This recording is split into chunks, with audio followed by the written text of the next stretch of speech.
Assalamualaikum warahmatullahi wabarakatuh.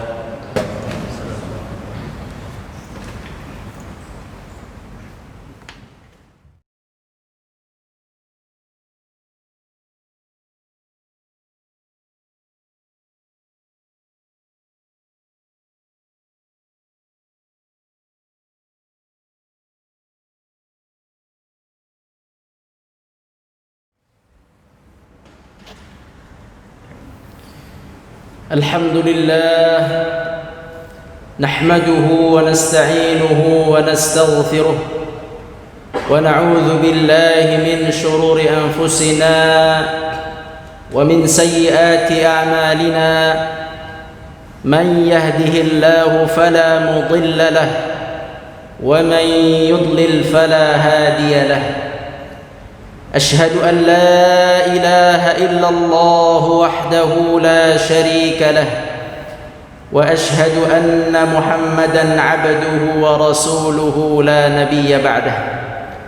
اللهم صل وسلم وبارك على نبينا محمد وعلى آله وأصحابه ومن تبعهم بإحسان إلى يوم الدين.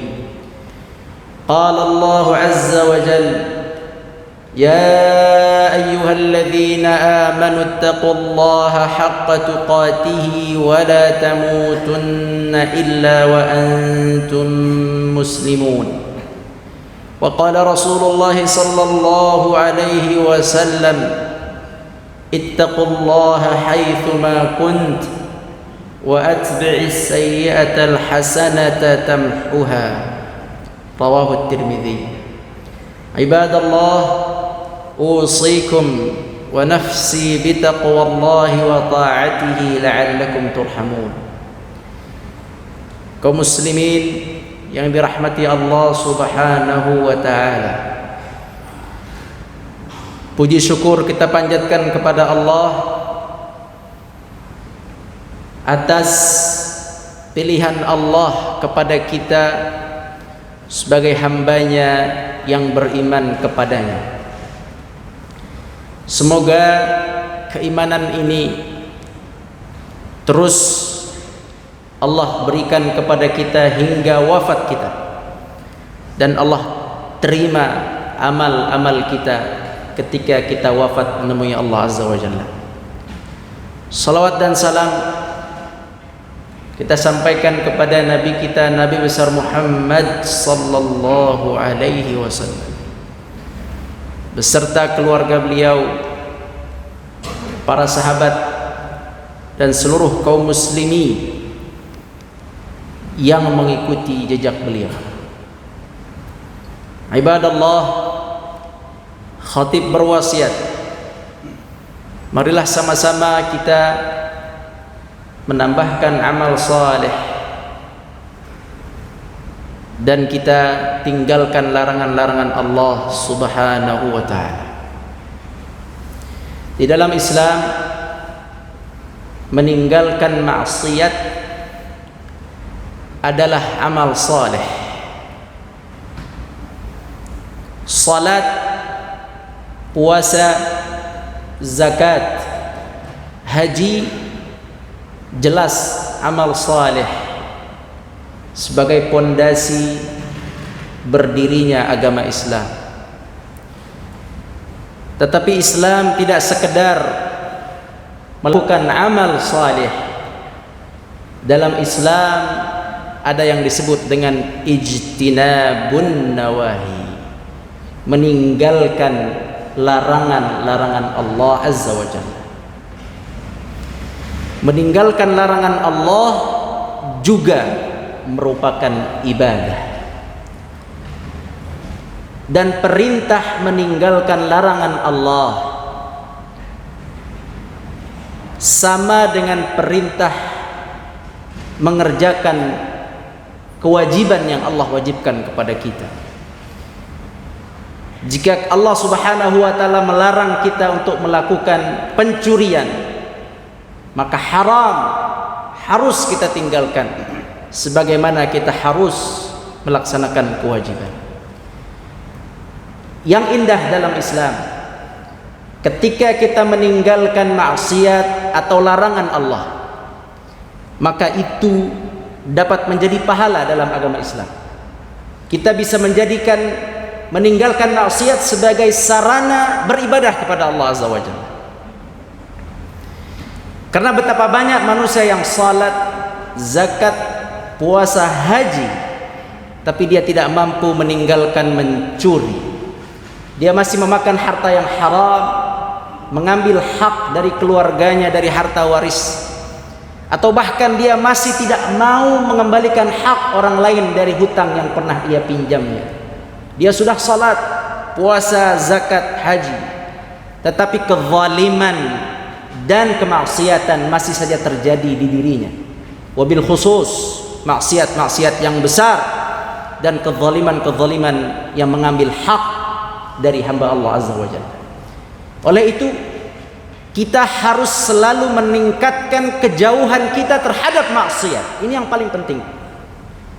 Ketika manusia sudah taubat dari maksiat, itu adalah poin yang tinggi. Babut taubah. Bab taubat adalah bab amalul qalb, perbuatan hati, di mana manusia yang bertaubat jika diterima oleh Allah, bertaubat dari apa? Dari meninggalkan perkara dosa, maka taubatnya sudah cukup untuk mendapatkan dia diterima di sisi Allah Azza wa Jalla. Al-kuffar, orang-orang kafir di zaman Nabi SAW, mereka yang ingin membunuh Nabi, mereka yang ingin memerangi Nabi, bahkan mengusir Nabi SAW, ketika mereka taubat meninggalkan perkara itu, mereka mengikut kepada agama Nabi, maka dihapuskan seluruh dosa-dosa ia, walaupun dia pernah ingin membunuh Nabi SAW. Dalam sebuah hadis sahih mengenai seorang pembunuh yang membunuh 99 bahkan 100 orang, dia bertaubat, dengan taubatnya cukup bagi Allah memberikan rahmat baginya, diampuni seluruh dosanya dengan taubat meninggalkan pembunuhan itu.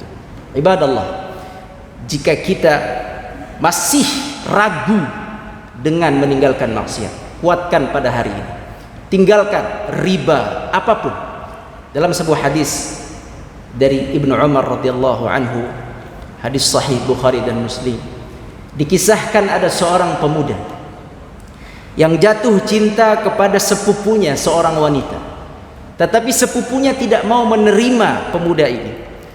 Sampai suatu ketika sang sepupu wanita ini mengalami masalah perekonomian sehingga ia perlu bantuan dari sepupunya yang laki-laki tadi, yang cinta terhadap wanita ini. Maka datanglah sepupu perempuan ini datang kepada sang laki-laki, meminta bantuan, tolong bantu keluarga saya dalam keadaan musibah. Maka laki-laki itu mengatakan, kami atau saya siap membantumu dengan syarat engkau serahkan dirimu kepadaku. Laki-laki ini berniat untuk melakukan maksiat zina kepada sepupunya itu.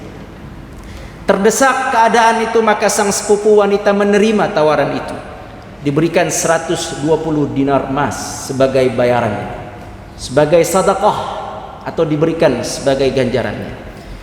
Maka terjadilah janji di antara mereka berdua, sampai pada titik akhir mereka akan melakukan maksiat. Laki-laki akan melakukan maksiat terhadap sepupunya itu, maka sang sepupu itu, wanita itu berkata, ittaqillah, bertakwalah engkau kepada Allah, la tafuddal khatima illa bihaq, jangan engkau pecahkan cincin kecuali dengan cara yang hak, kecuali dengan cara yang benar.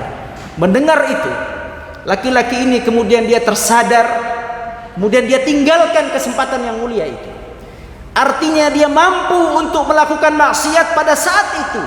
Sang wanita sudah berserah diri, hanya mendengar kalimat ittaqillah, bertakwalah kepada Allah, takutlah kepada Allah, maka dia tinggalkan maksiat itu. Ditinggalkan oleh laki-laki itu dalam keadaan mampu meninggalkan maksiat, bukan tertahuan atau diketahui oleh orang lain, tidak, tapi dia dengan kemauannya dia tinggalkan maksiat itu. Laki-laki ini dialah salah satu laki-laki yang diceritakan dalam hadis tersebut sebagai laki-laki yang terkurung di dalam gua. Dia pernah terkurung di dalam gua. Setelah dia terkurung, dia berdoa kepada Allah, "Ya Allah, saya pernah melakukan A, B, dan C. Tapi ketika di waktu saya hendak bermaksiat, saya tinggalkan maksiat itu karenamu ya Allah. Jika saat itu aku tinggalkan karenamu dan aku ikhlas, aku tinggalkan maksiat itu saat aku mampu untuk melakukannya, terimalah doaku, bukakanlah pintu gua ini." Mereka terkunci di gua. Dia minta, bukakanlah pintu gua ini. Laki-laki itu dibayar kontan oleh Allah, diijabah doanya. Dengan apa? Dengan dia bertawassul, mengangkat kepada Allah sebuah amal, yaitu meninggalkan maksiat. Ibadah Allah. Oleh itu, jangan main-main. Yang masih ragu, riba tidak riba, ini riba. Fatwanya sudah mendunia, riba, tinggalkan. Ini hutang hak manusia, bayar. Tidak mampu total, cicil, itu hak manusia. Haji, umrah, salat Jumat, hutang tidak dibayar. Hak waris keluarga, kasih sesuai haknya. Yang tidak milik kita, tinggalkan ikhwan. Maksiat terkadang kita meremehkan. Ibadallah, tinggalkan segala macam kezaliman, kemaksiatan. Itu adalah amal saleh yang mulia di sisi Allah Subhanahu wa taala. Terakhir, Anda ingin sampaikan bahwa pandangan atau sampaian dari Al-Imam Ali Al-Qari dalam Umdatul Qari, beliau menyampaikan, seseorang yang ingin bermaksiat, dia sudah merancang, dia ingin mencuri dengan cara curian internet misalnya. Dia sudah merancang sebuah pencurian atau perzinahan atau penzaliman, ingin memenjarakan orang lain tanpa salah misal. Kemudian di tengah perjalanan belum terjadi maksiat itu, baru saja dia merancang. Kemudian dia gagalkan rencana itu, dia tidak mau. Saya taubat, saya tidak mau ikut dalam urusan ini. Dia mundur, maka seluruh upaya dia dari mulai dia melangkah awal sampai tengah itu diampuni oleh Allah Subhanahu wa taala. Dia ikut menelpon, dia ikut merancang, dia ikut menipu, dia ikut membuat sebuah skenario. Kemudian belum terjadi, dia bertaubat, dia tinggalkan, pertama diampuni proses itu. Karena dia berdosa. Orang yang ikut campur dalam urusan kezaliman berdosa. Dia tinggalkan di tengah, pertama diampuni semua dosa proses maksiat itu. Yang kedua, yujar alaih. Dia dapat pahala telah mundur dari perlakuan maksiat yang dia rancang. Mudah-mudahan yang singkat ini bisa menggugah kita untuk lebih kuatkan diri, mantapkan hati untuk meninggalkan yang haram adalah haram, yang halal adalah halal, tinggalkan yang haram, ambil yang halal. Aqulu qawli hadza wa astaghfirullah li wa lakum istaghfiruhu innahu huwal ghafurur rahim.